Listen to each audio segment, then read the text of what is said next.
My final question came up in a workshop. So I do workshops that are for my membership, but they're also open to universities to book as one-off workshops.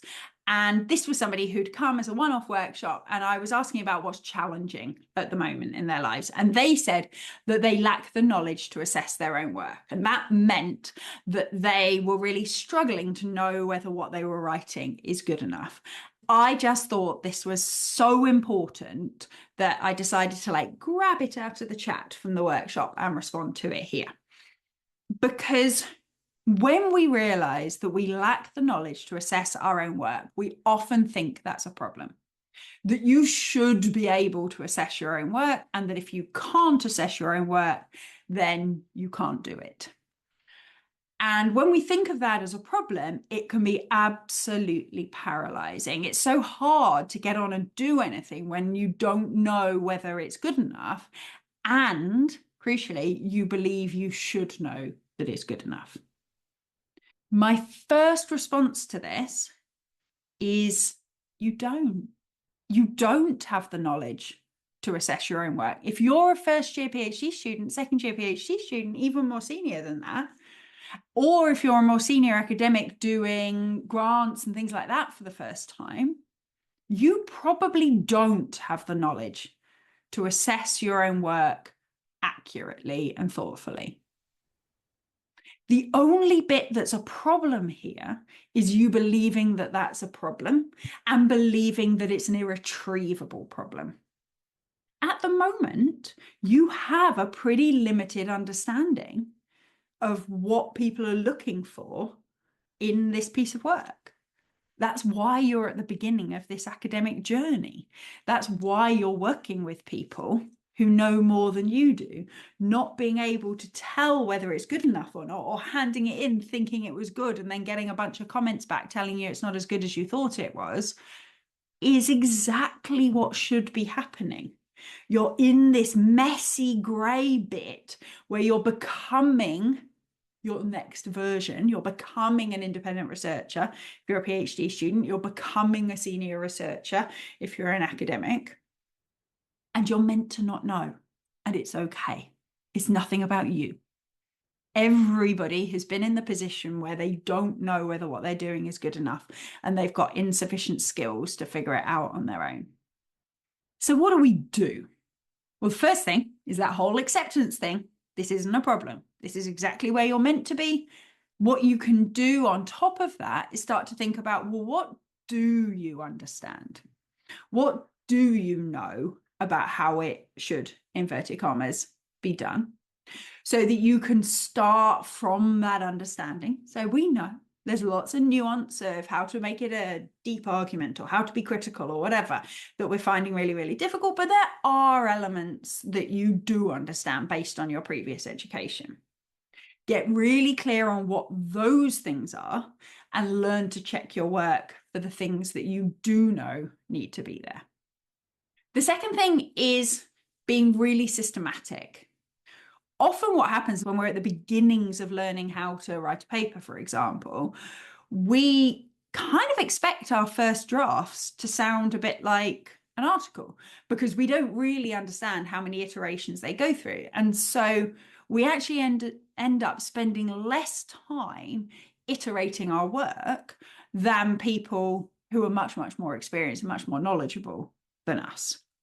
We need to accept that this is going to go through version after version after version after version, and that is okay. We can be systematic in terms of only looking at one thing at a time. If you know roughly what structure it should be, then let's only check the structure. If you know roughly what should be in a paragraph, let's only check the paragraph structures. If you know roughly what an academic tone might sound like, only check that. Okay, we can do one thing at a time. Experts might be able, I still don't think it's a great idea, but experts might be able to edit for lots of things at a time. But if you're a relative beginner in this, you won't be able to, and that's okay. We can do this systematically. We can work through it ourselves. The next thing is this is a great opportunity to try and get quick and dirty feedback. Now, some supervisors do not help here. And I apologize to any academics who are listening, but I stand by this, so I'm going to say it. Supervisors who want polished drafts before they give any feedback, just stop. It's not helping you, it's not helping them. It's such a waste of everybody's time. What that doesn't mean is that you should be reading drafts like every week, and you shouldn't be expecting your supervisors to be reading hundreds of drafts. But what you can do is ask your supervisor to give quick and dirty feedback to a short extract. Because the way we learn is by getting quick feedback, adjusting, quick feedback, adjust, learn, quick feedback, adjust, learn. We don't learn by huge protracted periods of time where we're stressing out about whether it's good enough or not. No one's giving us any feedback. And then at the end, well, we've polished everything. They've told us we focused on the wrong thing. That's not how we learn. So really encourage your supervisors, and if you're a supervisor, please do this with your students. Really encourage your supervisors to allow you to send in 400 words and just ask them to only give you comments based on the academic style of the writing, for example.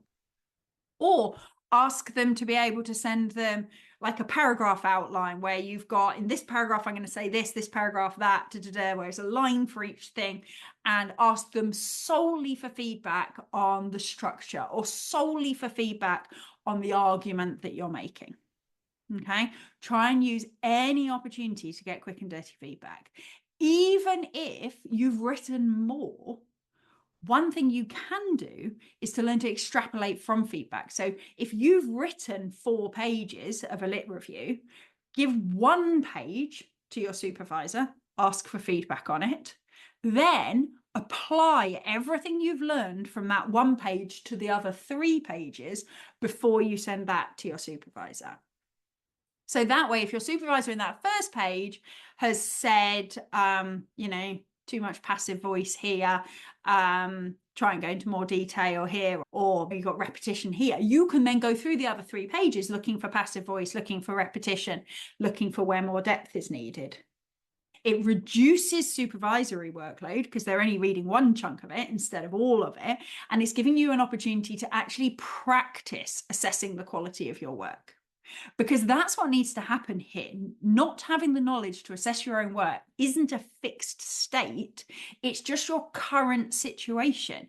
And the way you learn, the way you get the knowledge and skills to assess your own work is by practicing doing it with prompts, with support. Another tip, and I'm going to confess to being a massive hypocrite here because it's not one I've ever done, but I still stand by the fact that it would be really useful, and I kind of wish I did and had, is keep a journal. So when you're thinking about not really understanding what good quality looks like, try and write about what you think at the moment and what bits you don't quite understand and what you do understand, and try and keep that up over time. When you get feedback from people, try and write in your journal about what did they change in your work. What is this telling you about what you should be aiming for in future pieces of work? Because I promise one day this will all feel second nature to you. You will understand what good feels like for your field, your discipline, and you won't remember that you didn't used to. And when you have your own students, or when you're a senior academic supporting more junior academics, you won't understand what they're not seeing. You won't understand why they just can't see that this isn't in the right order or whatever. If you can keep a journal so you can see how your own understanding is changing over time, you'll get that sense of making progression, and it will help you much more appreciate your understanding when you have it and you're taking it for granted. Because what's going to happen is you're going to start out at a place where you don't even really know what good looks like, and you don't have the knowledge and skills to assess your own work. But you're then going to move to a place that I've discussed in a previous episode where I was interviewing Dr. Katie Peplin, who's a writing coach, where she talked about the taste gap. And this is an even more painful place. So if you're worried about not knowing how to assess your work at the moment, you've got a more painful place coming, I'm afraid, which is where you know it's rubbish, but you don't know how to fix it. Okay, this is where I'm at with the art things I do at the moment. So I have a bit of an arty hobby, and I'm at the stage where I know it doesn't look as good as the stuff I look at on Instagram or whatever, but I equally don't know how to make it better. That, Katie called that the taste gap. And that, again, is another developmental stage that feels very uncomfortable because you know your writing's rubbish, but you don't know how to fix it. But again, we work through that. We figure out what bits we do know, how we can change things. And in time, you will get to a place where you know what good looks like and you know how to fix your writing so that it looks more like that writing that you want it to. Understanding this is a developmental process rather than as a sort of innate fixed failing in you can help take some of the sting out of that uncomfortableness and help you see how you can start taking steps towards being able to assess your own work.